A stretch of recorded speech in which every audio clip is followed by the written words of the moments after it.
Hi எங்கட behind நேயர்களுக்கு இன்றைக்கி நான் கொண்டு வந்துருக்கிறது ஒரு சின்ன இன்ட்ரெஸ்டிங்கான இன்ஃபர்மேஷன். அதோட எல்லாருமே தெரிஞ்சு கொள்ள வேண்டிய ஒரு முக்கியமான தகவலுமே கூட இது. இந்த பின் நிறத்தில் இருக்கக்கூடிய காகிதத்தை பற்றி எல்லாருக்கும் தெரியுமா? அதாவது இந்த கோல்டு நாங்கள் வேண்டைக்குள்ள பின் நிறத்தில் பின்னால் ஒரு பேப்பர் ஒன்று வச்சு அதை கோல்டை கவர் பண்ணி போட்டு கொடுப்பாங்க.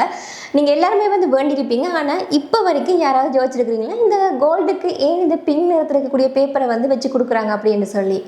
யாராவது யோசிச்சிருந்தீங்க அப்படின்னு சொன்னால் கமெண்ட்ல சொல்லுங்க. அப்படியா இது வரைக்கும் யோசிக்கலைன்னா இப்போ இந்த வீடியோவோட தெரிஞ்சு கொண்டுட்டு நீங்களுமே இனி கோல்டு வேண்டைக்குள்ள இந்த விஷயத்தை ரிமெம்பர் பண்ணி பார்த்துக்கொள்ளுங்க.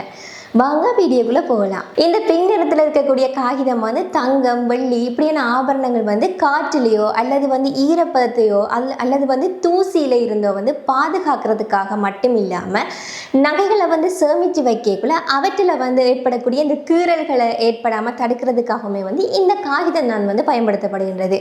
அது மட்டும் இல்லாமல் இந்த தங்கத்தின் மஞ்சள் நிறத்துக்கு இந்த காகிதத்தின் பின் நிறத்துக்கும் இடையிலேயே ஒரு வித்தியாசமான ஒரு கண்ட்ராஸ்ட் இருக்குது அப்படின்றே சொல்லலாம். இந்த நகையை எடுப்பாக காட்டுறதுக்கும் அது மட்டும் இல்லாமல் ஒரு அழகாக அப்படியே ஜொலிக்க வைக்கிறதுக்காகவுமே பயன்படுத்துறதுக்காகவே இந்த காகிதம் பயன்படுத்துகிறாங்க அப்படின்னு கூட சொல்லலாம். எல்லாத்தையும் விட சுருக்கமாக சொல்ல போனோம் அப்படின்னு சொன்னால் தங்கத்தின் மினுமினுக்கத்தை குறைக்காம அப்படியே வச்சுக்கொண்டு இந்த தங்கத்தை சேதங்கள் எதுவுமே ஏற்படாமல் பாதுகாக்கிறதுக்கு தான் இந்த பின் நிறத்தில் இருக்கக்கூடிய அந்த பேப்பர் பயன்படுத்துகிறாங்க அப்படின்னு சொல்லலாம்.